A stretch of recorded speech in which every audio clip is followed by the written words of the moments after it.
सलोनी को अपने ससुर के कमरे से अजीब सी आवाज़ें आती सुनाई दी। जब वह उठकर देखने गई तो अंदर का नज़ारा देखकर उसके पैरों तले से ज़मीन खिसक गई थी। सलोनी के ससुर नौकरानी के साथ उस अवस्था में थे और ज़ोर ज़ोर से अजीब सी आवाज़ें निकाल रहे थे। सलोनी के ससुर 50 के ऊपर थे, पर उनके अंदर ताकत ऐसी थी जैसे वो अभी 30 के हों। वह नौकरानी के साथ इतनी प्यार से मज़ा ले रहे थे, उन्हें देखकर जरा भी नहीं लग रहा था कि वह थक गए हैं। सलोनी मन ही मन सोच रही थी, इतने ताकतवर तो मेरे पति रमेश भी नहीं हैं। पता नहीं ससुर जी ने क्या खाया है जो इस उम्र में भी इतने ताकतवर हैं। उन दोनों की आवाज़ें सलोनी के कानों तक आ रही थी। ऐसी आवाज़ों से सलोनी के अंदर बदलाव आने लगे थे। अब उसे यह सब देखना मुश्किल हो रहा था। जब सलोनी का मन बेचैन होने लगा तो वह अपने कमरे में चली गई। कुछ देर बाद सलोनी ने सोचा कि जाकर देखती हूँ कि अब वह दोनों क्या कर रहे हैं। जब सलोनी दोबारा से देखने गई तो वह दोनों अपना काम पूरा करने में लगे हुए थे।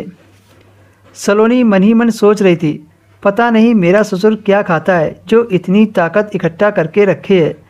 नौकरानी तो सलोनी के ससुर से कह रही थी, साहब अब मैं थक गई हूँ, लेकिन ससुर तो हटने का नाम ही नहीं ले रहे थे। जब ससुर का काम पूरा हो गया तो उसने 2000 रुपये अपनी जेब से निकाले और नौकरानी को पकड़ा दिए। जैसे ही ससुर बाहर निकलने को हुए तो सलोनी जल्दी से किचन में जाकर पानी पीने लगी। सलोनी ने नौकरानी से पूछा, तुम इतनी देर तक ससुर के कमरे में क्या कर रही थी? नौकरानी ने बताया कि वह साहब के कमरे में सफाई कर रही थी। सलोनी ने कहा, अच्छा तो आप सफाई कर रही थी? नौकरानी ने कहा, मालकिन अब मैं घर जा रही हूँ। सलोनी ने कहा, ठीक है। शाम को जब सलोनी का पति रमेश घर आया तो सलोनी ने चाय बनाकर दी। खाना खाकर वह सोने के लिए चले गए। सलोनी ने अपने पति से कहा, आज मेरा बहुत मन कर रहा है, आज तुम मुझे अपने बाहों में भरकर जी भरकर प्यार करो। लेकिन रमेश ने कहा, सलोनी मुझे परेशान मत करो, मैं काम करके बहुत थक गया हूँ, अब मुझ में और ताकत नहीं बची है, फिर किसी दिन तुम्हारी यह इच्छा पूरी करेंगे। इतना कहकर वह दूसरी तरफ मुंह करके सो गया। सलोनी कर भी क्या सकती थी, वह भी करवट लेकर लेट गई, लेकिन सलोनी को नींद नहीं आ रही थी।